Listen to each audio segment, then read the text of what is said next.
Hey everyone, welcome back to my channel Scale Up. In this quick tutorial, I will show you how you can swipe and go back on iPhone's home screen in this quick tutorial. So let's get started. To do this, we have to open any app on iPhone. So as you can see, I want to open games in it. So as you can see, this panel of the iPhone, you will see over here. So as you can see, the interface of this app.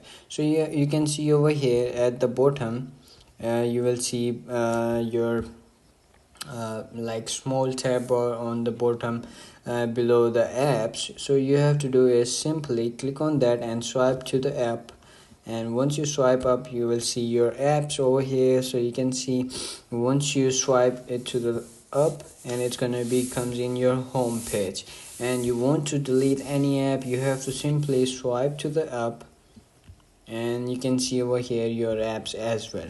So you want to delete it, simply swipe your app to the up, or you can simply to the down, and it's gonna be deleted.